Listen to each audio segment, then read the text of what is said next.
लेकिन परेशानी में हैं तो जरूर। क्या कुछ आप देखते हैं? जी, शुक्रिया राजीव जी। मैं तो उम्मीद कर रहा था एक तस्वीर का कि आप ज़रूर दिखाएँगे, लेकिन देखिए आपने दिखाया ही नहीं। आप अब बताइए जी। नीतीश कुमार जी कह रहे हैं और जो कुछ कह रहे हैं उसके बाद में कैमरा सीधे नरेंद्र मोदी जी और सम्राट चौधरी पर जाता है। नीतीश कुमार जी कह रहे हैं कि प्रधानमंत्री जी आपको तो हम लोग जिताएंगे ही, हम लोग तो साथ में हैं ही, और इस बार 4,000 एमपी आपको देंगे। 4,000, 400 पार नहीं, 4,000 से ज्यादा एमपी देने का उन्होंने कहा। और प्रधानमंत्री की तरफ नाम लेके देखते हुए बोल रहे हैं, और प्रधानमंत्री जी और सम्राट चौधरी जी दोनों एक दूसरे का मुंह देख रहे हैं। ये पूरी दुनिया का एमपी यही हमें मिलने वाला है क्या? कि इंडिया का नहीं, 400 पार नहीं तो पूरे ग्लोबल हो जाएगा लगता है 4,000 एमपी।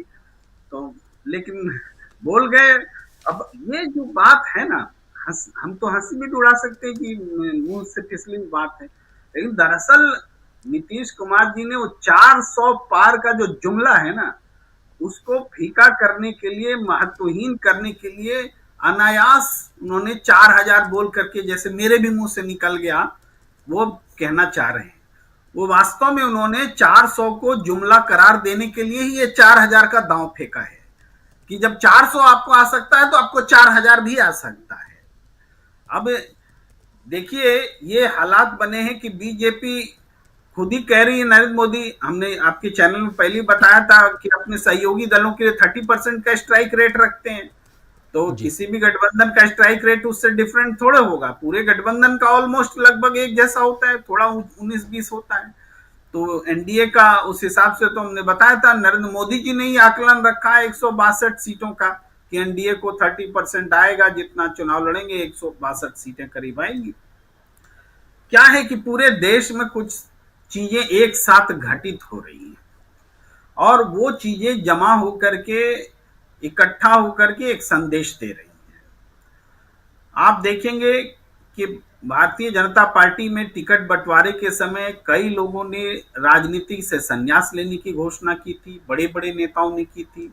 वो भी असंतोष का इजहार था। कई लोगों ने पार्टी बदला, भाई अब सांसद हैं और कांग्रेस में आ गए, वो भी असंतोष का इजहार था। कई जगह पर बगावत हुई, विरोध प्रदर्शन हुए, वो भी असंतोष का इजहार था। और जी। जब अब चुनाव मैदान में जा रहे हैं, तो जहां जहां आप देख रहे हैं कि बिहार में अशोक चौधरी के खिलाफ में प्रदर्शन हुआ, एनडीए के हैं, ये क्या नाम है, एनडीए से हैं, जेडीयू से हैं, उनके उनके खिलाफ प्रदर्शन हुआ। गिरिराज सिंह के खिलाफ बहुत पहले प्रदर्शन हुआ। गया वाले प्रेम कुमार जी के खिलाफ में प्रदर्शन हुआ। ये तो बिहार का नजारा। जी। पश्चिम उत्तर प्रदेश में हमने देखा, आरएलडी और बीजेपी की कार्यकर्ताओं के लड़ते हुई तस्वीरें आई। आज भी राजपूतों की महापंचायत हुई है पश्चिम उत्तर प्रदेश में, और इन्होंने तय किया है कि बीजेपी ने पूरे देश में 80 राजपूतों का टिकट काटा है, तो बीजेपी जो कोई भी बीजेपी को हराएगा उसके साथ राजपूत खड़ा है। ये राजपूत की महासभा का डिसीजन आ रहा है। तो ये पूरे देश में आ रहा है। राजपूतों का विरोध आपने चर्चा की कि गुजरात में हो रहा है, गुजरात है। जी। और राजस्थान से जो खबरें आ रही हैं, जगह जगह विरोध प्रदर्शन हो रहा है। तो राजस्थान में विपरीत परिस्थिति दिख रही है। मध्य प्रदेश से एक दो जगह से हमें खबर आई है विरोध प्रदर्शन की। इसके अलावा बिहार में हमने बताया, पश्चिमी उत्तर प्रदेश में बताया, श्री राम का जो रील ये है, मॉडल है, रील वाले राम, उनके उनकी हुटिंग हुई है। भाई लोगों ने बोला हम बाइकाट करेंगे, किसी को वोट नहीं देंगे, जाओ मेरे यहां से। वो तो किसी को नहीं देंगे बोला, लेकिन एक्चुअल तो वो राम का, अरुण गोविल का विरोध कर रहे थे। अरुण गोविल का भी विरोध हो रहा है, बीजेपी के प्रत्याशियों का विरोध हो रहा है, जयंत चौधरी जी का विरोध हो रहा है, पूरे पर ये माहौल है पूरा। तो ये एक तरफ विरोध और अप्रसन्नता का माहौल है बीजेपी के खिलाफ। दूसरी तरफ एक उम्मीद पैदा हो रही है, उम्मीद का माहौल कांग्रेस के साथ दिख रहा है। जो आपने जिक्र किया, तेलंगाना में जो 10 लाख की भीड़ दिख रही है, अभूतपूर्व है। हमने तो कल ट्वीट कर दिया कि 17 की 17 सीटें जीतने जा रही है कांग्रेस, हो सकता है वो वैसे भी हार जाए। तो किसी ने कहा कि नहीं नहीं, ये थोड़ा ज्यादा आप बोल रहे हैं।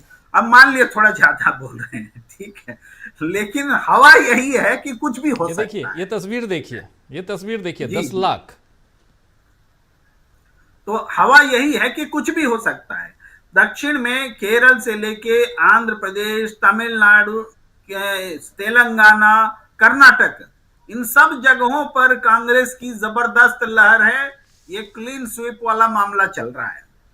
महाराष्ट्र में बीजेपी की हालत पतली है। एक नाथ शिंदे का विरोध हो रहा है, उनके अजित पवार का विरोध हो रहा है।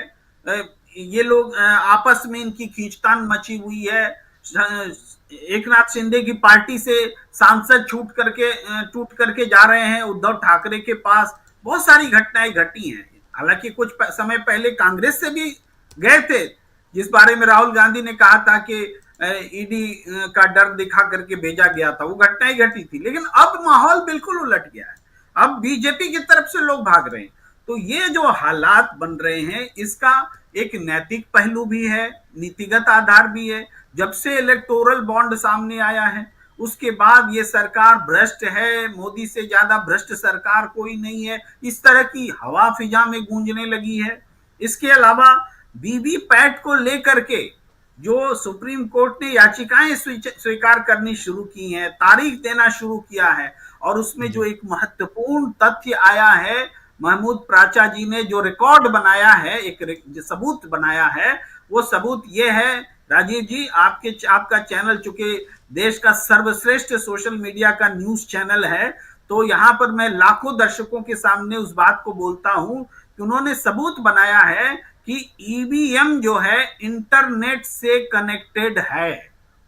और ये बहुत बड़ी बात है। ये तो और बहुत बड़ी इसी बात आप बता आधार रहे पर हैं। उन्होंने सुप्रीम कोर्ट में चुनौती दी है और एक्सेप्ट भी हुआ है। तो इंटरनेट से अगर ईवीएम कनेक्टेड है, ये बात सामने आ गई, इसका मतलब आज तक देश से झूठ बोला गया कि इंटरनेट से ईवीएम कनेक्टेड नहीं होता है, और इंटरनेट से अगर कनेक्टेड है तो वो हैक हो सकता है। ये इतना बड़ा पॉइंट है, सुप्रीम कोर्ट ने स्वीकार किया है। इससे तो पूरे देश का माथा ठनक गया है कि ये क्या हो रहा है। तो ये सारी चीजें नरेंद्र मोदी सरकार के खिलाफ जा रही हैं। भ्रष्ट सरकार, भ्रष्ट अनैतिक सरकार, झूठ बोलने वाली सरकार, और इसके समांतर आक्रोश उबल रहा है और उम्मीदें एक जगह इकट्ठा हो रही हैं इंडिया गठबंधन के साथ। तो इस तरीके से हम कह सकते हैं कि एनडीए का कुनबा भी बिखर रहा है, जो आपने बताया, और बीजेपी और नरेंद्र मोदी आज सबसे मुश्किल दौर में है। जी।